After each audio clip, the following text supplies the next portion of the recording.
Okey, bismillahirrahmanirrahim. Assalamualaikum warahmatullahi wabarakatuh. Pertama sekali kita ucapkan rasa syukur kita kepada Allah SWT kerana untuk minggu yang kedua, kali yang kedua, Majalah Solusi dapat ke udara lagi sekali. Kita buat sesi live untuk yang kali kedua.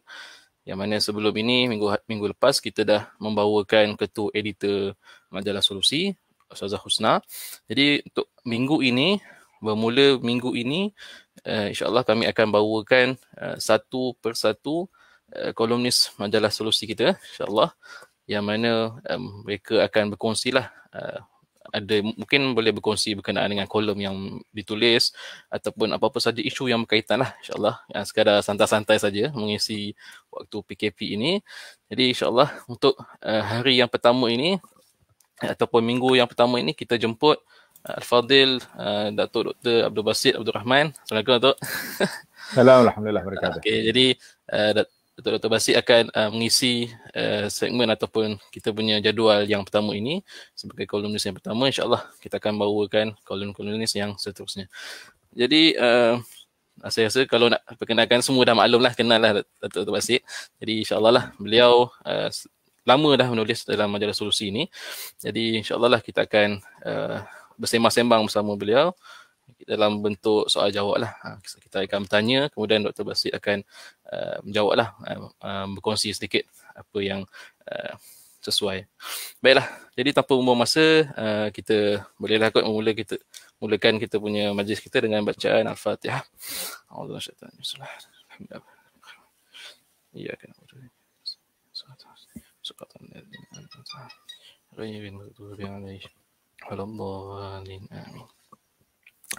Okey, baiklah. Untuk tanpa membuang masa lagi, kita teruslah kepada soalan yang pertama.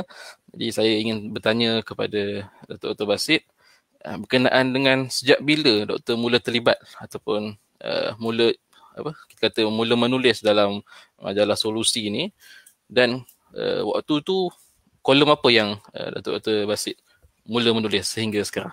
Kalau boleh Datuk kongsikan sedikit. Bismillahirrahmanirrahim. Alhamdulillahi rabbil alamin wassalatu wassalamu ala rasuli rabbil alamin nabiyyina wa habibina wa qudwatina Muhammad ibn Abdullah wa ala alihi wa sahbihi wa man sar ala nahjihi wa ihtada bihadihi wa istanna bisunnati ila yaumiddin, amma ba'du.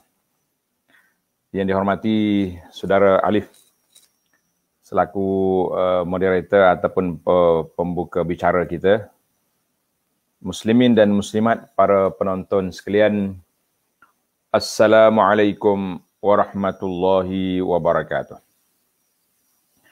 Alhamdulillah, syukur kita kepada Allah Azza wa Jalla kerana pada pagi ini kita dapat bersama dalam majlis ilmu, iaitu majlis bual bicara kita mengenai penglibatan saya dalam Majalah Solusi, dalam Majalah Solusi.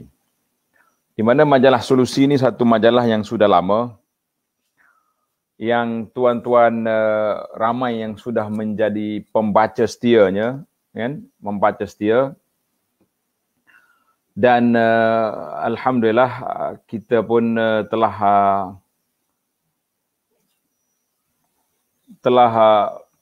berada bersama dengan Solusi sudah lama. Jadi seingat Ana lah, Ana mula menulis dalam Majalah Solusi isu yang kedua. Tahun berapa tu Alif? Mula-mula keluar Majalah Solusi ni, tahun berapa? Allah, saya pun tak apa ingat. Waktu saya sekolah menengah itu. Ana sudah ada koleksinya, tapi bila mari banjir, habis semua majalah-majalah saya sehingga 2014 tu, sehingga akhir tahun 2014 semuanya jadi batu habis. Sebab majalah tu kan dia kulit dia kertas licin. Bila kertas licin, jadi dia melekat. Kita majalah Ana kumpul dan kita jilid. Binding kita Oh. punya siri-siri tu. Mana satu, enam siri, satu jilid. Habis jadi batu. Nak buka pun tak boleh. Allah. Allah Akbar. Itulah. Kemudian bila nak kumpul balik selepas daripada banjir, ada siri yang ada yang tak ada. Baik, para peserta sekalian, kita maknanya lebih kurang dalam sudah lebih lah daripada 10 tahun saya bersama dengan majalah Solusi ni, kan? Lebih 10 tahun saya bersama dengan majalah Solusi, menulis dalam, mula-mula kita tulis dalam ruang syiar. Nama dia Syiar. Syiar, dalam syiar ni ana diberi tugas menulis tentang keindahan Islam. Maqasidus syariah. Keindahan Islam, maqasidus syariah. Jadi alhamdulillah kita tulis, hasil daripada tulisan itu, mula-mula saya tulis tentang keindahan Islam, maqasidus syariah, masalah rukhsah dan keringanan dan azimah di dalam syariat Islam. Dan insya-Allah saya harapkan saudara Alif boleh usahakan kumpul balik tulisan-tulisan saya dalam majalah itu untuk dijadikan buku nanti insya-Allah, kan? Insya-Allah. Kemudian selepas itu saya tulis rahmat dalam perbezaan. Bahagian tu sudah jadi buku, sudah keluar buku ini, rahmat. Itu kira kolom kedua dah, Datuk. Semua tu di dalam syiar. Semua syiar tu. Kan syiar agama ni, syiar agama ni ummatan wahidah. Syiar kita syiar satu, tidak ada kelahi-kelahi. Kata orang Kelantan tak ada balah, kan? Tidak ada balah sama kita. Bila tidak ada perbalahan, maka kita nak keharmonian. Bila nak harmoni, itulah yang kita kata kita kena ada satu, bagaimana cara nak supaya masyarakat ini tidak kelahi. Saya tulis adab berikhtilaf. Tapi cantiklah, Telaga Biru dia pandai pilih. Dia tulis rahmatnya dalam perbezaan. Biasa kalau orang cakap tentang apa ni Alif, tentang berbeza ni, adab berbeza, sebab berbeza. Jadi kita tak nak, kita nak tonjolkan kepada masyarakat bahawa berbeza tu bukan semesti berkelahi. Kan? Berbeza bukan makna kita berbalah. Sebab dah jadi naluri manusia, asas hidup manusia ni dia mesti berbeza. Allah Ta'ala sebut dalam Quran, wala yazaluna mukhtalifin. Sentiasalah manusia tu berbeza-beza. Berbeza rupa, berbeza cita rasa, berbeza pandangan. Tetapi perbezaan itu mesti diuruskan dengan cara yang baik. Perbezaan itu mesti diuruskan dengan cara yang baik. Kalau tidak, Allah Ta'ala sebut dalam Quran, وَجَعَلْنَاكُمْ شُعُوبًا وَقَبَائِلَ لِتَعَارَفُوا. Kami jadikan umat ini supaya berkenal-kenalan, tapi kalau salah menguruskannya, dia bukan jadi lita'arafu, jadi lita'araku, jadi untuk berkelahi. Jadi ini yang kita bimbang hari ini, kebanyakannya sudah jadi lita'araku, sudah jadi untuk berkelahi. Jadi itulah di antara pengalaman saya menulis dalam peringkat permulaan lah, Alif. Peringkat permulaan kita tulis dalam majalah Solusi. Oh ya. Ada sahabat kita dari Hijrah Hati, tulis jilid 1 hingga terbaru 139 yang Datuk tulis. Sekarang ni bayangkan 139 sampai tahun 2010 kan. 2010 maknanya lebih kurang saya ingat 2008 kot. Iya. 2008. Itu majalah Solusi. Ana tak sempat yang pertama tu je. Bila ana pergi ke Telaga Biru untuk berunding dengan Al-Fadhil Datuk Dr. Zahazan tentang penulisan saya, maka di situlah diberi tugasnya untuk menulis dengan majalah Solusi. Majalah Solusi. Okey. Baik, terima kasih Datuk untuk soalan yang pertama. Jadi memang dah lama dah kita kata apa, kalau dari segi kolumnis tu kita boleh kata Datuk Basit ni kolumnis senior lah. kolumnis super senior. Paling lama. Kolumnis istiqamah ya. Istiqamah. Itu istiqamah selalu. Okey, insya-Allah. Jadi insya-Allah kita pergi kepada soalan yang kedua, Datuk. Tak silap saya sebelum kolom penawar bagi hati, Datuk ada menulis di dalam kolom Haramain ya. Ya, betul kalau tak silap saya. Haramain. Ya. Jadi Haramain. Jadi mungkin kalau boleh Datuk kongsikan sedikit berkaitan dengan, sebab kalau kita lihat dalam kolom Haramain itu banyak Datuk cerita tentang apa kita kata suasana di Mekah, di Madinah, tempat-tempat bersejarah, pelaksanaan haji, ibadat dan sebagainya. Mungkin kalau Doktor boleh kongsikan bersama pendengar kita dalam banyak-banyak penulisan Datuk dalam kolom Haramain tu, apa yang kita kata cerita tentang Haramain Mekah dan Madinah ni yang kita masyarakat Malaysia umumnya dan mungkin jemaah Malaysia jarang ketahui tentang tempat-tempat ataupun kawasan di sekitar Mekah dan Madinah tu. Mungkin kalau boleh Datuk kongsikan. Baik. Alhamdulillah. Jadi di antara yang awal lah, saya pergi ke Telaga Biru tu untuk maklumat para penonton sekalian dan juga saudara Alif.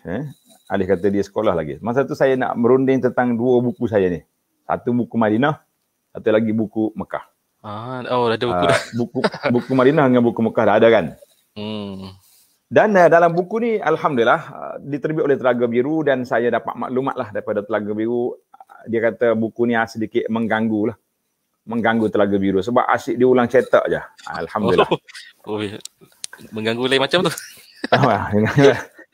Jadi asyik ulang cetak. Maknanya jemaah yang nak pergi ke Mekah, nak pergi umrah kan. Jadi dia orang suka baca ni. Kan duduk di Mekah lama. 40 hari. Musim haji 40 hari. Jadi dia orang baca ni lah. Alhamdulillah sampai Madinah baca Madinah. Duduk Mekah baca Mekah. Cuma bila anda tengok fenomena kemudian ni, orang kerajaan Arab Saudi lebih kepada membuka ruang. Dia panggil pelancongan. Membuka ruang sebagai pelancongan. Dibenarnya jemaah kita pergi ke Taif, dibenarkan jemaah kita kalau pergi ke Badar, di Madinah kita pergi Badar. Ada yang pergi Madain Saleh, ada yang pergi Taif, pergi Jeddah, macam-macam. Yang pergi tidur di Taif pun ada. Jadi bila saya ditugaskan oleh majalah Solusi untuk menulis ni majalah Solusi untuk menulis tentang Haramain, jadi anda duk fikir apa yang saya nak tulis lagi? Apa yang saya nak tulis lagi? Dalam buku ni semua sudah ada. Dalam buku saya ni sudah ada, maka kita pun pergi kepada perkara-perkara yang belum tulis dalam buku ni. Di antaranya tentang perjalanan haji Nabi sallallahu alaihi wasallam, perjalanan ke Taif. Jadi kalau tengok dalam majalah Solusi yang akhir-akhir ni dalam Haramain, yang kita mengharapkanlah insya-Allah kita mengharapkan insya-Allah Solusi akan kumpul baliklah ataupun pihak Telaga Biru akan kumpul balik untuk keluarkan cerita-cerita tentang tanah haram yang baru, yang ada tambahan di sini. Kalau tak buat, anda rasa kalau nak besarkan buku ni lagi tak cantik dah. Buku yang sudah ada ni pun sudah besar, kan? Jadi macam mana kita nak buat? Kita buat satu macam buku khas untuk mengenali tempat sejarah yang dilawati sekarang. Yang dilawati sekarang. Contohnya, bila selepas saya umrah, kan? Lepas kita pergi umrah, kita nak pergi mana? Dia kata, tuan-tuan kita akan pergi ke Taif. Kita akan pergi ke Taif. Jadi dalam perjalanan kita ke Taif, kita akan pergi ke Hunain. Perang Hunain. Mana Hunain? Hunain ni biasa kita dengarkan. Perang Hunain. Tapi kat mana ni? Di antara yang saya tulis tentang Mekah ni, penerakaan awal Mekah. Mana penduduk asal Mekah tu adalah dalam buku ni. Tapi ini kita olah dalam majalah ni, dia lain sikit. Dia punya view. Dia jadi macam cerita. Perceritaan. Menarik. Bila kita nak pergi ke Taif, kita akan lalu Hunain. Kat mana di Hunain ni? Kan Allah Ta'ala sebut dalam Quran, wa yauma Hunain. Pada hari peperangan Hunain. Di mana? Cari kita di mana tempat. Kemudian dalam perjalanan Nabi ke Taif juga, Nabi kita berhenti. Satu tempat nama dia Nakhlah. Tempat Nabi kita jumpa dengan jin. Jin yang datang jumpa Nabi SAW sedang baca Quran, sedang solat malam. Jin berkumpul dan ramai yang masuk Islam. Di Wadi Nakhlah tu kat mana? Itu menarik kan. Dalam perjalanan Taif lagi kita akan pergi ke Qarnul Manazil, tempat Nabi kita didatangi oleh malaikat semasa, ingat tak waktu Nabi balik daripada Taif, kan Nabi dalam keadaan duka cita kerana dilontar dengan batu oleh puak-puak Thaqif. Nabi berjalan, Nabi kata aku tak sedar kecuali tiba-tiba dekat dengan Qarn. Dalam buku Mekah ni ada dua riwayat. Satu kata Qarnun ni, Qarnus Ta'alib ni dekat dengan Mina. Tapi bila saya semak balik, mungkin dalam ni kita kena letak nota kaki kat bawah ni. Ulama mengatakan lebih tepat Qarnu tu Qarnul Manazil. Sebab Nabi baru je keluar daripada Taif. Kalau sampai Mekah dah besok baru sampai. Itu pada hari yang sama. Ini juga ada satu analisa baru. Biasalah kita menulis ni kadang-kadang waktu kita tulis tu kita baca yang lain ni, bila kita pergi kita jumpa lain, jadi kita ada maklumat yang berbeza. Mungkin orang baca kenapa dalam buku ni lain, dalam majalah lain, kita kata tak ada. Dua riwayat itu ada cerita dia. Jadi bila sampai di Qarnul Manazil, Nabi kita SAW dengar suara bunyi di langit. Tengok-tengok, rupanya malaikat Jibril turun bersama dengan Malakul Jibal, malaikat yang menjaga bukit. Malaikat yang jaga bukit. Dia dua ni, malaikat ni turun. Bila dia turun, dia minta dengan Nabi, minta izin untuk nak pergi hempap atas kepala puak-puak Thaqif yang khianat, yang telah menghina Nabi SAW itu. Jadi di situ itu di Qarnul Manazil lah. Dia katanya Qarnul Ta'alib itu Qarnul Manazil. Itu riwayat yang kemudian ni ada kata dekat dengan Mina. Kita kata wallahu alam, yang penting peristiwa tu sahih. Cuma di mana tu sedikit perbincangan. Baik. Biasa orang pergi juga dia akan dengar cerita di Mekah ni, cerita Abrahah. Kan? Dekat mana Abrahah tu? Abrahah, ada kata Abrahah dibinasakan di Wadi Muhassir. Wadi Muhassir ni duduk dalam tanah haram di antara Mina dengan Muzdalifah. Kita duduk dia ada gap itu. Mina, Muzdalifah. Ada satu tempat kosong situ. Situ Wadi Muhassir. Katanya tempat dibinasakan Abrahah. Tapi setelah kita teliti balik riwayat-riwayat lain, dia kata Abrahah bukan dibinasakan di Wadi Muhassir situ, tapi Abrahah dibinasakan di satu tempat, nama dia Mughammas. Dekat mana Mughammas tu? Alhamdulillah, cuba tuan-tuan cari dalam majalah Solusi yang ke nombor berapa, saya pun lupa dah. Di sana kita tulis tentang satu sejarah, nama dia Mughammas. Mughammas. Jadi alhamdulillah para jemaah sekalian, jadi dalam Solusi ni ada penemuan baru, dan waktu anak pergi juga yang akhir-akhir ni, saya pergi sendiri ke Wadi Fatimah, pergi sendiri ke pak nama dia Ain Zubaidah. Pernah dengar nama? Zubaidah ni isteri kepada Sultan Harun, kan? Yang orang cerita 1001 malam yang karut tu, mana ada cerita macam tu.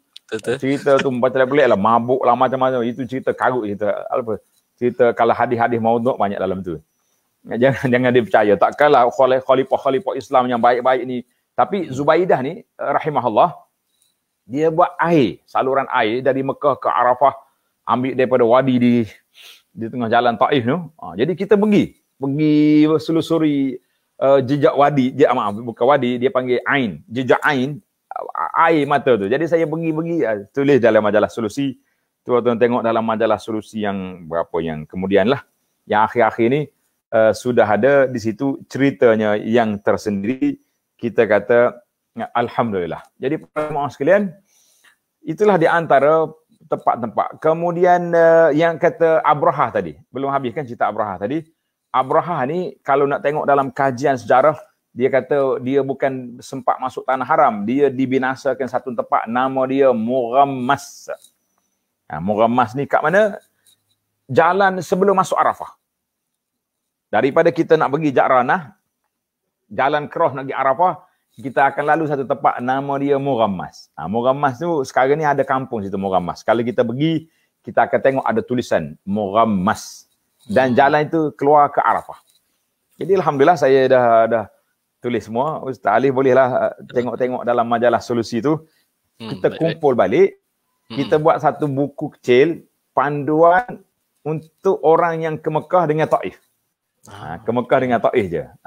Adapun untuk Madinah, Badar, Madain Saleh, itu buku lain. baru Telaga Biru banyak buku. Oh. Kalau tidak kita buat satu buku je rugi kan. Jadi orang di Mekah baca buku ni. Orang Madinah baca buku ni. Saya sambil menulis nak bagi juga marketing kepada Telaga Biru. Kita dengan Telaga Biru ni sudah belah tahun dah, alhamdulillah.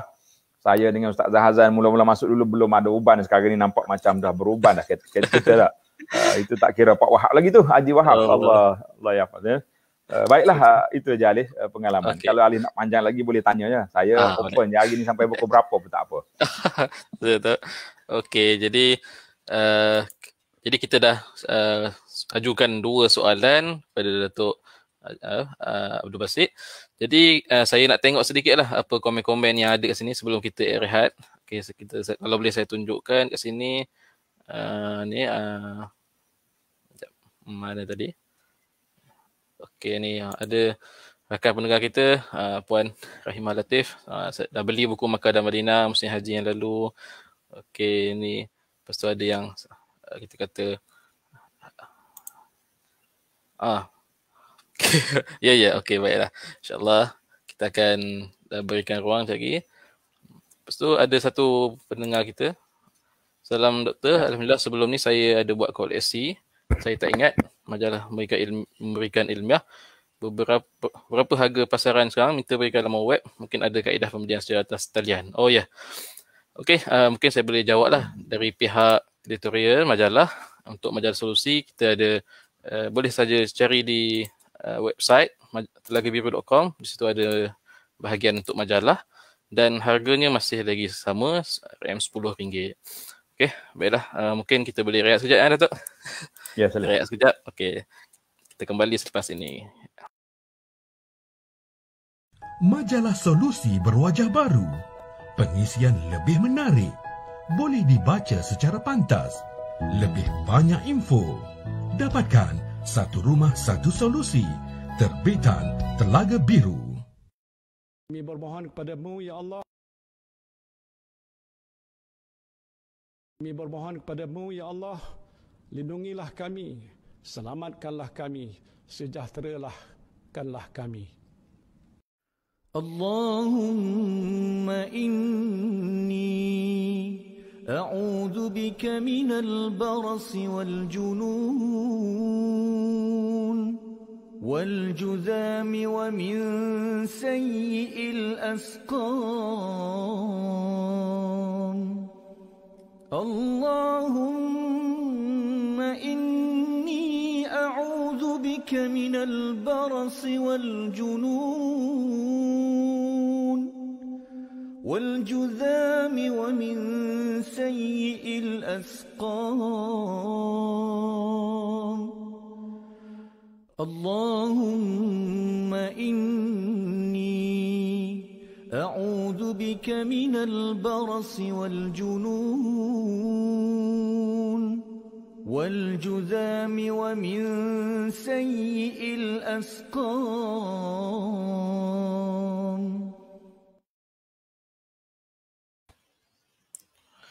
Okey, kita kembali lagi untuk soalan yang seterusnya. Jadi saya ingin bertanyalah soalan yang ketiga kepada Datuk. Ya, seiring dengan penjenamaan semula majalah Solusi baru-baru ini tahun lepas, kita mengubah ataupun kita membawa kolom yang baru untuk Datuk isi, iaitu kolom penawar bagi hati.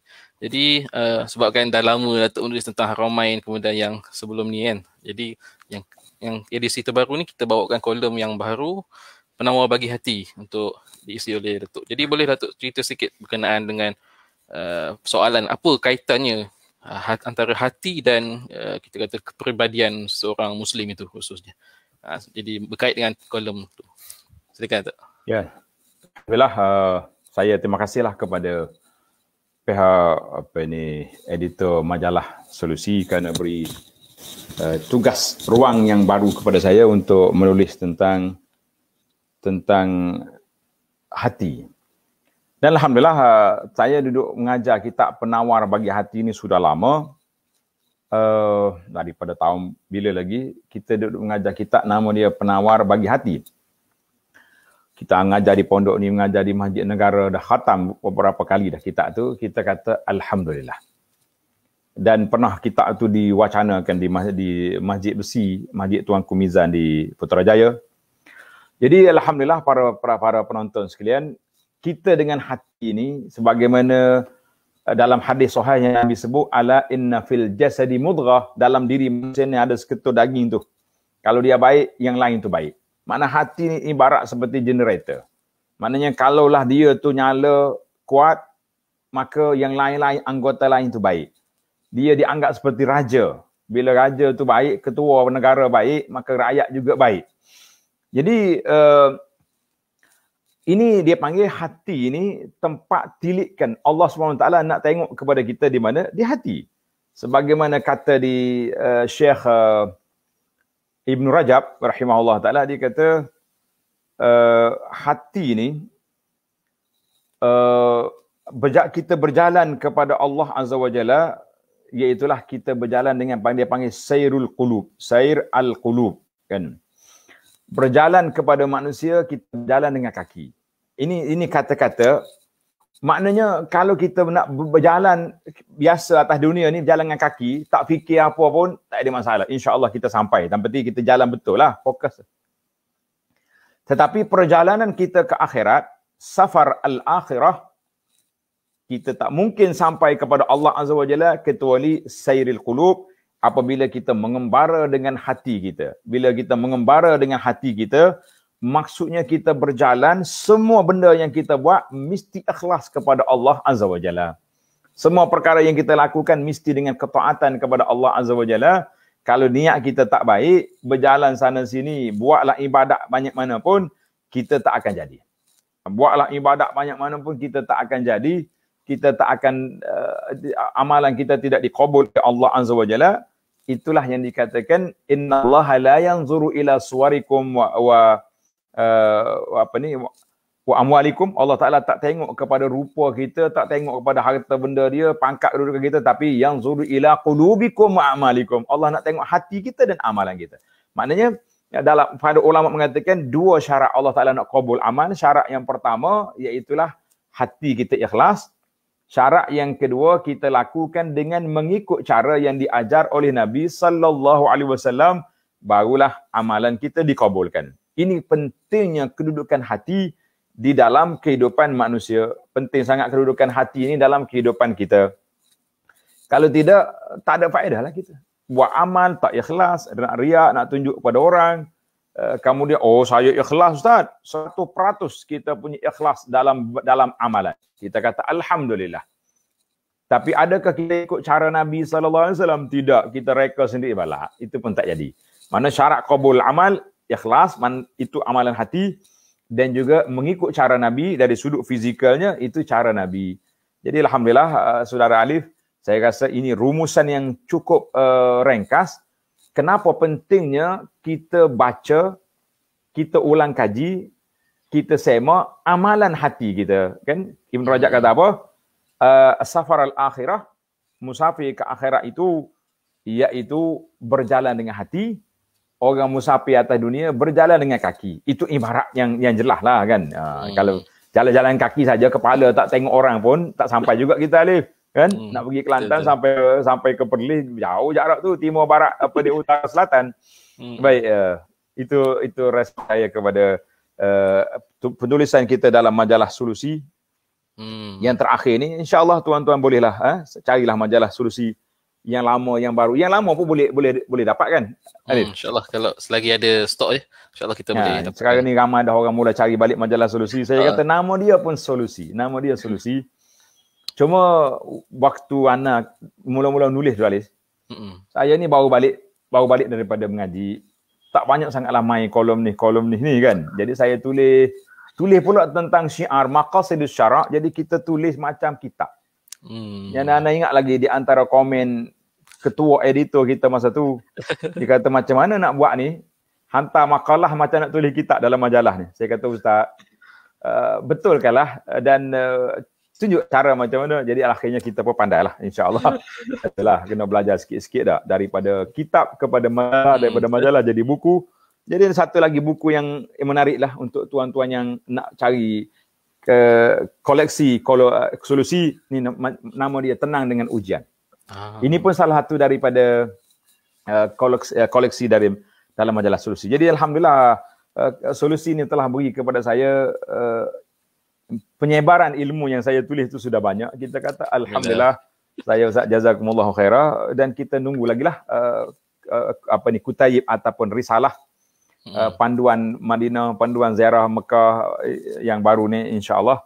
Mungkin saudara Alif ni aktif sikit dia menulis. Dan jangan lupa yang majalah Solusi yang awal-awal dulu tu, tentang maqasidus syarak, tentang rukhsah dan kelonggaran tu, saya rasa perlu dikeluarkan jugalah, insya-Allah. Jadi sebelum kita, terima kasih Datuk untuk respon tadi. Jadi untuk soalan yang terakhir, yang keempat, selepas ni saya akan cuba tengok ada soalan-soalan daripada para penonton kita, rakan-rakan kita. Jadi untuk soalan yang terakhir daripada saya, memandangkan kita sekarang ni dilanda COVID dan kita di PKP, kita kata merupakan satu ujian lah kepada kita semua kan di kala pandemik ni. Jadi kalau boleh Datuk bagi sedikit pesanan dan nasihat kepada kita semua, macam mana umat Islam ni hidup di kala pandemik ni agar kita kata apa, nak stres sangat pun ada macam mana ke, ataupun kita kena sabar ke macam mana, macam tu lah. Boleh nasihat sikit daripada Datuk. Baik, terima kasih. Kita hidup di alam realiti. Jangan hidup di atas kayangan, jangan hidup di atas khayalan semata. Mana hidup alam realiti. Kita kata, ni ramai orang bila mari masa PKP ni menyiarkan gambar-gambar dia lama duduk kumpul sana, kumpul sini, pergi sana, pergi sini.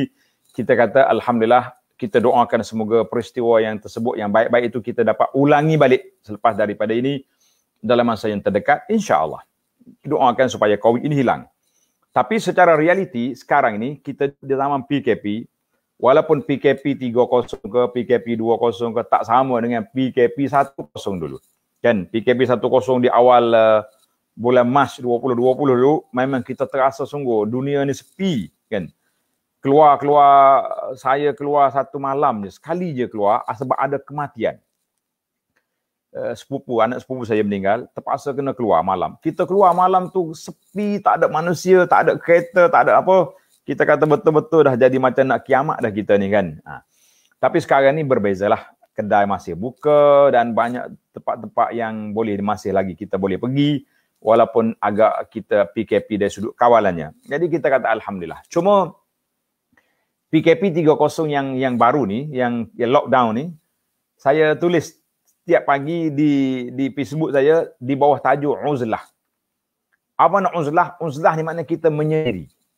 Sama ada kita sendiri sungguh, seorang-seorang kita aja, macam kita tahajud, itu kita beruzlah, kita menyendiri, kita menghadap Allah Azza wa Jalla semata-mata. Ataupun kita menyendiri tapi dengan keluarga kita.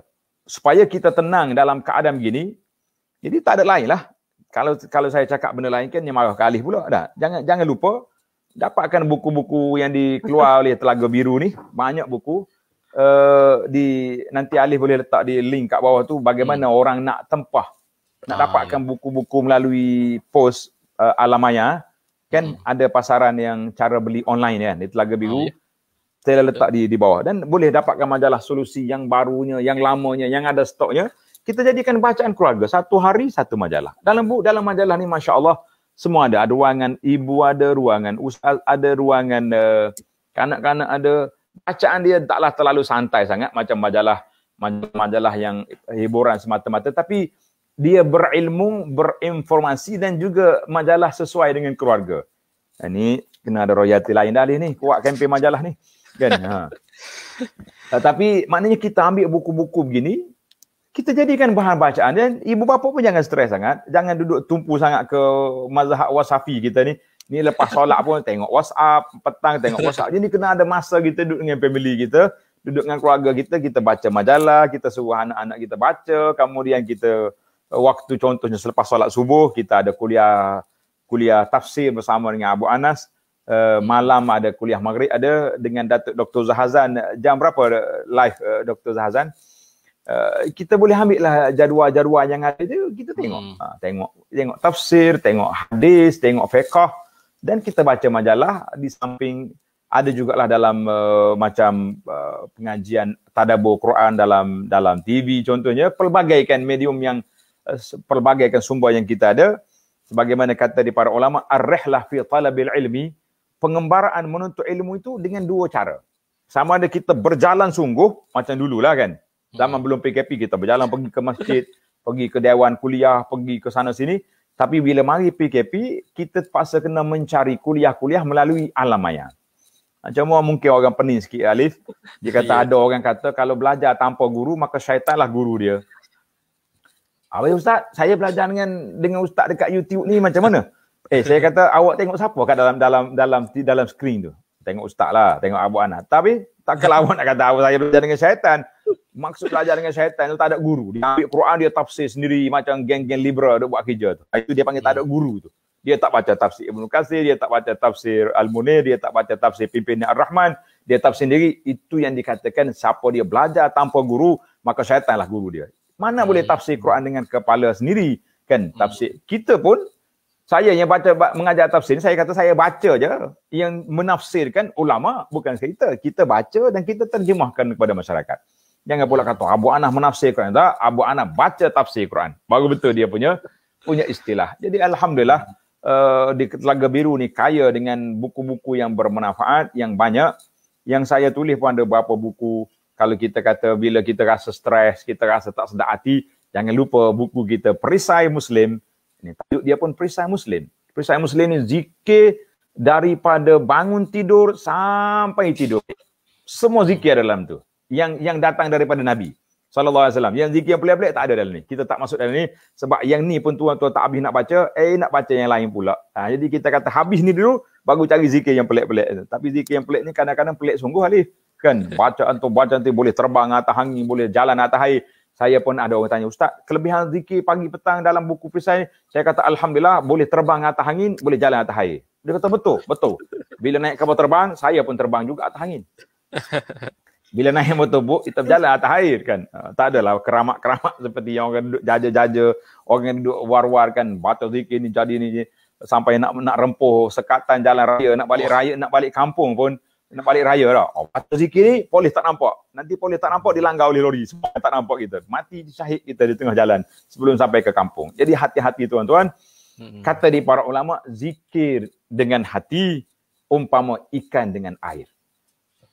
Ikan tak boleh hidup tanpa air, hati kita tak boleh hidup tanpa zikir. Demikian juga dengan zikir pagi petang ni. Zikir pagi petang ni. Zikir pagi petang ni alhamdulillah di antara buku yang saya ringkaskan daripada Al-Maksurat. Kan zikir Maksurat tu panjang. Jadi kita ambil zikir ni yang sahih-sahihnya, yang riwayatnya baik, sama ada sahih daripada Nabi SAW ataupun sahih daripada sahabat. Dia panggil mauquf. Kan? Maka kita tulis ini pun dikelebihi oleh Telaga Biru. Jazahullah khairah. Telaga Biru kata buku ni pun termasuk buku yang mengacau Telaga Biru juga. Ni asyik dia ulang cetak je. Kita kata alhamdulillah, maknanya jemaah Islam Malaysia berminat untuk beramal. Ulama kata apa? Zikir pagi petang ni diibarat seperti baju besi, perisai bagi seorang pejuang. Pejuang yang nak masuk berjuang, nak pergi menembak, nak pergi main pedang kan, dia kena ada baju rantai, baju besi. Kita pun nak baju besi, nak pagar diri kita, perisaikan diri kita daripada diganggu oleh syaitan, diganggu oleh makhluk-makhluk yang tidak baik. Maka zikir pagi, zikir petang, insya-Allah mudah-mudahan kita selamat. Ni ada seorang ustaz, dia bagi tahu, dia kata ustaz, dia tak mau ambil vaksin. Penat juga kita main dengan vaksin ni. Saya di antara orang yang diminta supaya kempen supaya masyarakat ni ambil vaksin. Jadi kita kempen lah kan.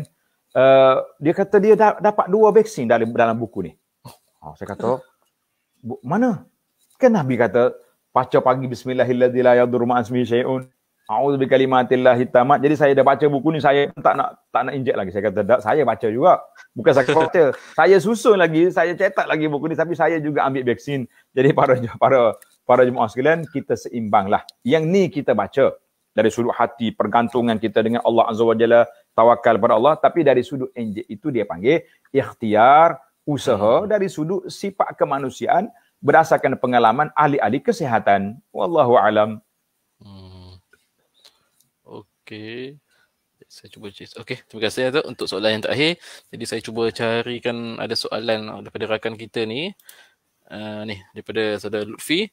Ini berkait dengan Haramain tadi yang Datuk ceritakan. Jadi pasal pandemik COVID ni bagaimana untuk kita menghadirkan rasa izah ataupun kita tak dapat nak pergi haji sekarang ni. Jadi macam mana dari segi kita yang mungkin berkemampuan untuk pergi ke haji dan sebagainya tapi tak dapat pergi.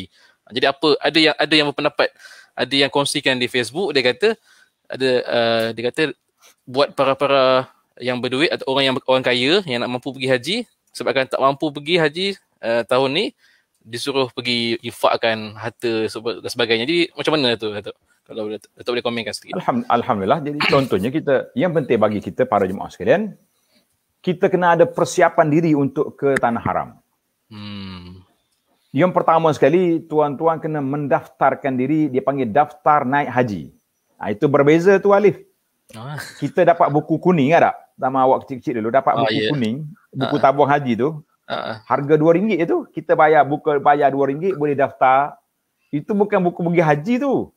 Itu buku daftar akaun tabung haji. Berbeza. Ada setengah orang dia ada duit sejuta dalam tu, tapi dia tak daftar naik haji. Nama dia tak akan masuk dalam kota. Yang penting, tuan dan puan-puan kena usahakan, kena pergi ke pejabat tabung haji, sama ada secara direct ataupun online sekarang ni, saya pun tak pasti. Kita nak mendaftar naik haji, bayar RM1,000 lebih je, itu barulah dia kira diri kita termasuk dalam orang yang mendaftar. Macam sekarang ni, orang nak ambil vaksin kena daftar melalui My Sejahtera. Kita pun juga kena daftar My Tabung Haji, supaya apa? Supaya kita dapat nama kita masuk dalam kota pergi haji. Itu satu. Yang kedua, kita cuba cari beberapa amalan yang berpahala haji. Contohlah kita katakan, Nabi sebut dalam hadis yang diriwayat oleh Tirmizi, siapa dia solat subuh berjamaah, kemudian dia duduk di tempat dia solat itu, jangan keluar-keluar, jangan ke mana-mana, berzikir, baca Quran sampai naik matahari. Bila matahari dah naik, dalam syuruk kan, ditulis dalam takwim kita, dalam jam handphone kita pun ada ditulis syuruk, isyraq. Lepas pada isyraq 15 minit, maka ketika itu kita pun solat 2 rakaatain. Solat 2 rakaat, maka Nabi kata ditulis baginya pahala haji dan umrah yang sempurna. Besar tu pahala tu. Hadis dalam Tirmizi, sanad dia ada khilaf di kalangan ulama. Ada yang mengatakan hasan, ada yang katakan dhaif. Dan banyak lagi lah amalan-amalan haji yang lain yang dikatakan berpahala haji. Ada riwayat mengatakan setengah ulama kata menggembirakan hati dua ibu bapa lebih baik daripada haji sunat. Allahu Akbar. Kita nak pergi Mekah umrah sunat tak boleh, kita gembirakan dua ibu bapa kita. Macam mana ustaz nak menggembirakan dua ibu bapa? Kita kata nak pergi ziarah tak boleh. Sekarang ni sudah ada video call. Petang-petang kita buka skrin, mari anak-anak kita, cucu duduk sekarang ni, yang kat rumah kita, adik kita ke anak saudara ada ke rumah yang pandai main internet ni, buka, panggil nenek opah duduk sini, kita bual-bual kan. Anak yang duduk di sana boleh bercakap, cucu yang duduk di luar negara, yang di luar negara pun boleh cakap. Jadi kita kumpul, kita gembirakan orang tua ni, bagaimana yang duduk jauh-jauh tu hantar duit kepada adik yang jaga mak kat rumah. Cakap je mak nak makan apa, jangan biarkan mak susah-susah masak untuk kita. Jadi alhamdulillah, banyak tuan-tuan tengok dalam satu khutbah yang saya sampaikan pada tahun lepas, tajuk dia haji tidak beberapa amalan yang berpahala haji. Pahala haji, jangan pula buat amalan ni tak payah pergi Mekah lah. Itu dia panggil pahala haji. Macam kita baca surah Al-Ikhlas, Huwallahu Ahad 3 kali, ta'dilu sama dengan sekali baca Quran pahala. Tapi tak sama dengan kita baca Quran 30 juzuk. Itu ibarat kata begitu. Jadi itu respon saya. Secara ringkasnya kepada menenangkan saudara-saudari yang rasa teringat juga ke tanah haram Mekah. Jadi alhamdulillah. Jadi sekarang ni sama kita ini live daripada Masjid Haram pun ada, daripada Masjid Nabi pun ada kan. Jadi kita boleh tengoklah hari-hari daripada duduk tengok orang melompat 50 orang juri tak ada faedah, kita tengoklah. Baik tengok live daripada Masjid Haram, itu lebih berfaedah dan bermanfaat, menghilangkan kerinduan kita insya-Allah. Setiap kali kita datang Masjid Nabi, perbanyakkan selawat. Tanda rindu sangat. Ni tengok macam Nabi, ala rindu Nabi, tulis kat sebut. Selawat sekali pun tidak buat. Apa rindu macam tu? Kan? Betul. Baik. Jadi okey, terima kasih untuk respon tadi. Okey, saya cuba cari lagi kalau ada. Ya, ada rakan pendengar kita ada bertanya, adakah tidak tak pemimpin jika tidak vaksin? Mungkin Datuk boleh komen sedikit lah. Kan ada yang tak mau ambil ke macam mana?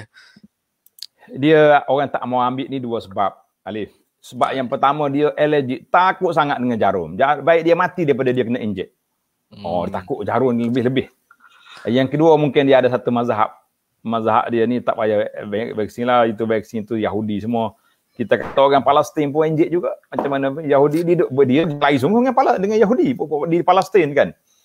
Jadi kita tak bolehlah fatwa sendiri oleh kerana pihak kerajaan, pihak majlis fatwa, pihak mufti-mufti juga telah menggalakkan perkara ini kita buat. Maka kalau kita kata kita tak nak ambil lagi pun, janganlah kita sekat orang lain yang nak ambil vaksin. Janganlah pula kita menjadi penghalang duduk cerita vaksin ni Yahudi, vaksin ni haram. Jadi kita pula menjadi penyebarkan hadis maudhu' tentang vaksin, buat cerita sendiri. Ada setengah orang ni dia anti vaksin. Oh, marah sungguh dengan vaksin ni Yahudi. Habis dia ceramah angkat air. Siapa dia nak selamat daripada vaksin, beli air. Apa benda nama air jenama dia ni? Air pula mahal kan. Air mineral biasa RM1, air dia RM10. Kita kata masya-Allah, anti-vax tapi menarik fulus. Itu pun satu penyakit juga. Baiklah, kita taatlah kepada Amri dalam perkara ini. Dan alhamdulillah saya juga telah mengambil vaksin setelah melihat para ulama kita di Malaysia, ulama mereka antarabangsa, syekh-syekh kita di tanah haram juga telah ambil vaksin. Kita kata tak kalah kalau saya ditipu oleh mereka, tertipulah saya bersama dengan ulama dalam dunia, saya puas hati. Tak, kalau saya ditipu oleh Pak Lebay kat kampung je, kita kata tak standard, tapi seluruh ulama dunia ditipu, kata tertipulah kami. Allahu Akbar. Baik. Betul. Jadi silakan ada lagi. Saya cuba cari. Oh ya, lagipun sekarang ni untuk buat haji pun dah diwajibkan vaksin kan, Datuk? Ya. Untuk masuk haji tu. Nah, haji umrah lepas ni pun mungkin kena vaksin. Sebab tu saya siap dah 2 dos ni. Kalau nak buka je pintu umrah esok, saya tak payah pergi cari doktor, cek saya dulu. Kita pergi je, insya-Allah. Yang penting sihat walafiat. Ada tiket, ada kapal terbang nak bawa kita. Insya-Allah kita doakanlah semoga Allah Taala bukakan, angkatkan COVID cepat mungkin dan sampaikan kita ke tanah haram secepat mungkin, insya-Allah. InsyaAllah, amin. Di mungkin okey, ada soalan lagi tak ada, cuma ada komen-komen daripada rakan kita. Ada komen, ada saya pasal MLM. Okey, tak apalah, ni kita skip lah ni. Okey, jadi ni mana tadi? Ta'alah, okey. Ada rakan kita ta'alah kepada Uli Amri tulis. Rakan kita yang bertanya soalan tadi, tak anti pun, takut je. Yang tanya pasal vaksin tu, takut jarum. Dia ingat jarum besar mana. Masya Allah kan. Jarum kecil. Saya, ini pengalaman saya lah untuk orang takut jarum ni. Ali dah daftar dah? Saya daftar tapi tak panggil lagi. Tak apa, insya Allah dipanggil. Saya pergi, kita baru nak buka, baru nak siap, duk baca zikir baru. Astagfirullahaladzim, baca duk. Tiba-tiba doktor dah bagi kapas dah. Maknanya dah siap dah dia punya injek. Tak rasa apa pun. Ingat kau, kedua orang kena pegang begini kan. Takut menggelupur ke macam mana. Saya, astagfirullah. Baru dah baca zikir, tiba-tiba dapat kapas. Bila dapat kapas, mana dah selesai lah kita punya injek tu kan. Sekejap sangat, Masya Allah, tabarakallah. Dan orang kata demam, sakit. Saya ni alhamdulillah. Saya 2 tahun sekali mengikut undang-undang tabung haji, bila kita nak pergi bertugas haji, kena injek. Memang kena pun. Jadi injek tu sama yang injek, lebih kurang ya. Panas je malam tu sikit, besok dah hilang. Kali yang kedua pun sama juga. Alhamdulillah, tak adalah apa-apa. Cuma orang kata kesan dia akan mati dalam masa 1 tahun, 2 tahun, itu kuasa Allah Azza wa Jalla. Jangan kita bagi had di luar daripada kotak kemampuan ilmu kita bercakap, biar tunjukkan kita sebagai ahli ilmu. Jangan bercakap mengikut emosi je. Orang ni mati 2 bulan, orang ni mati 2 tahun, orang ni mati 2 hari. Kita tidak tahu apa yang berlaku pada mereka. Dan orang yang tak injek lagi pun mati juga kan. Jadi cakap benda-benda yang gaib ni kita serahlah kepada Allah Azza wa Jalla. Jangan lebih-lebih kita dalam masalah ini. Wallahu alam. Okey, terima kasih Datuk untuk respon soalan-soalan tadi. Jadi saya rasa setakat ni dah sudah habis soalannya. Jadi mungkin rakan-rakan kita hanya sempat mencatatkan poin-poin yang Datuk sebut tadi, persiapan tanah suci.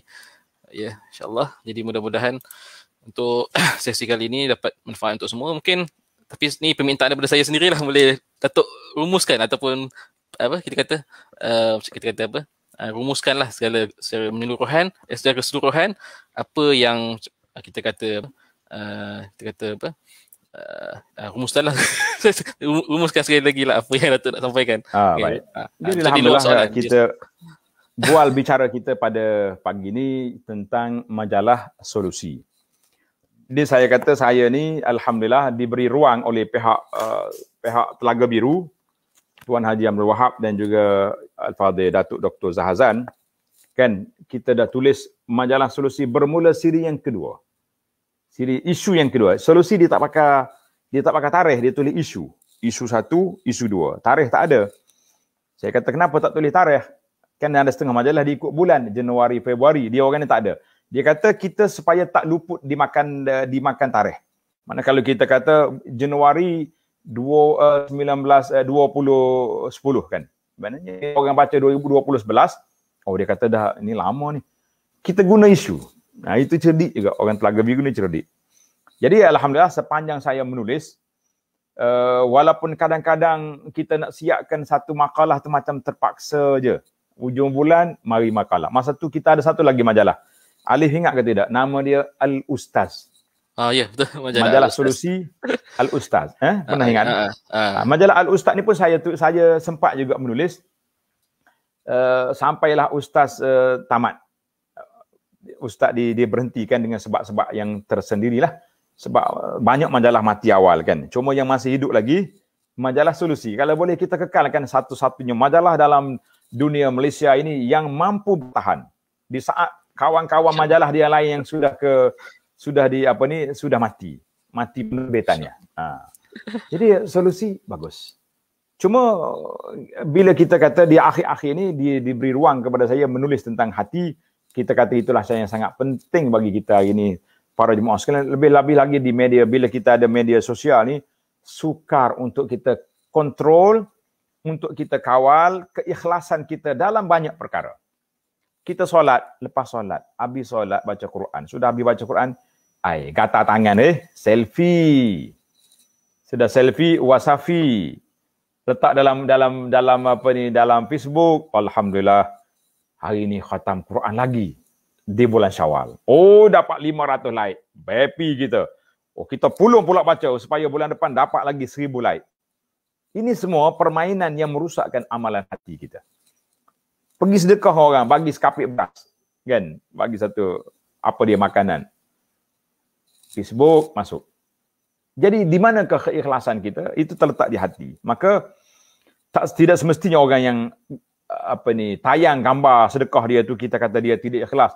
Isu ikhlas, isu dia dengan Allah.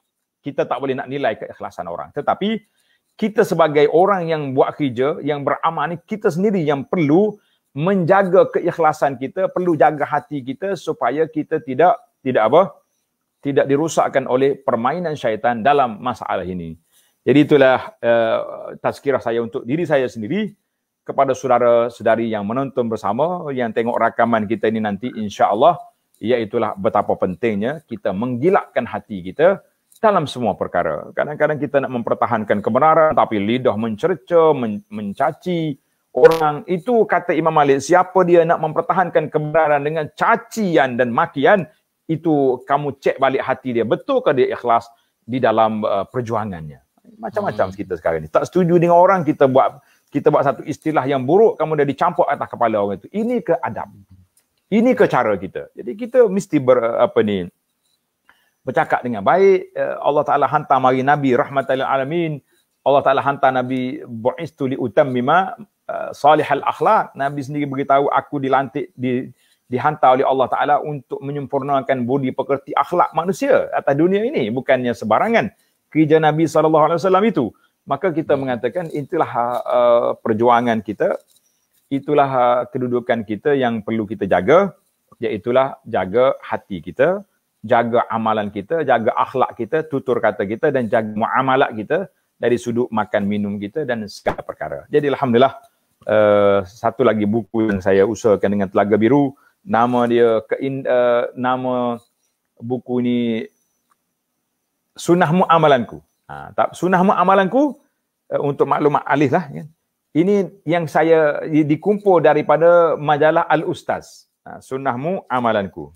Jadi tuan-tuan boleh cari dalam grup Telaga Biru tu Sunnahmu amalanku. Itu kita kumpul zikir, solat-solat yang bersifat amalan harian. Alhamdulillah bukunya kecil besar ni je. Tapi nama dia Sunnahmu Amalanku. Nama apa menarik. Pihak editor memang kreatif lah untuk mencari nama-nama. Macam buku kita ni, Tenang dengan Ujian. Jadi kita tak kata sabar dengan ujian, orang marah nanti. Awak cakap sedaklah sabar. Saya yang akan menanggung. Susah tak? Kita kata tenang dengan ujian. Rahmat dalam perbezaan. Ini semua nama buku-buku yang mengembirakan. Orang nak tengok buku pun dia rasa, oh tenang. Kita rahmat, kita berbeza tapi ada rahmat. Kita diuji tapi kita tenang. InsyaAllah mudah-mudahan kita semua diberi taufik oleh Allah Azza wa Jalla dan dapat husnul khatimah insyaAllah. Sekian. Assalamualaikum warahmatullahi wabarakatuh. Ada ni soalan terakhir. Ni di luar topik kita. Mungkin sebelum kita tutup minta maaf tu. Ada rakan kita ni minta Datuk komen sikit suasana pembelajaran di Madinah. Sebab Datuk pun belajar di sana. Bagaimana daftarkan anak perempuan? Mungkin boleh Datuk kongsikan sedikit lah sebelum kita akhir. Minta maaf tu. Baik, jadi sekarang ni orang sibuk tentang belajar di Madinah ni macam mana. Kita kata begini tuan-tuan dan puan-puan para pendengar sekalian. Universiti Madinah ke Ummul Qura ke Universiti Arab Saudi ni kita telah mendapat pengiktirafan daripada MQA, daripada pihak kementerian kita di sini. Jadi usahlah duduk sibuk-sibuk nak bahas tentang silibus universiti sana sini kan. Jadi kita sudah ada panelnya, kita sudah ada. Cuma bagi yang orang nak daftar untuk maklumat para jemaah sekalian, di Madinah tidak ada wanita. Belum setakat ni tak ada. Universiti itu untuk laki-laki sahaja. Sebab waktu penubuhan dulu dihadiri oleh ulama-ulama, beberapa belah orang ulama peringkat antarabangsa seperti Maulana Abdul Hasan An-Nadawi, Syekh daripada Azhar, wakil-wakil ni. Jadi penubuhannya untuk mencari pendakwah seluruh dunia, melahirkan pendakwah seluruh dunia. Maka pada waktu itu mereka fikir pendakwah ni laki-laki saja. Adapun dia Ummul Qura kena ada boleh wanita. Dan satu lagi universiti yang terbuka untuk anak-anak perempuan kita, Jamiah Al-Amirah Naurah di Riyadh. Itu memang dia buka untuk wanita. Tuan-tuan boleh tengoklah kan di dalam internet cari Amirah Naurah. Cuma allergic sikit, sempit sikit Arab Saudi ni. Kalau kita nak hantar anak perempuan, dia kena ada mahram. Adik-beradik dia yang laki-laki belajar kat sana ke keluarga dia.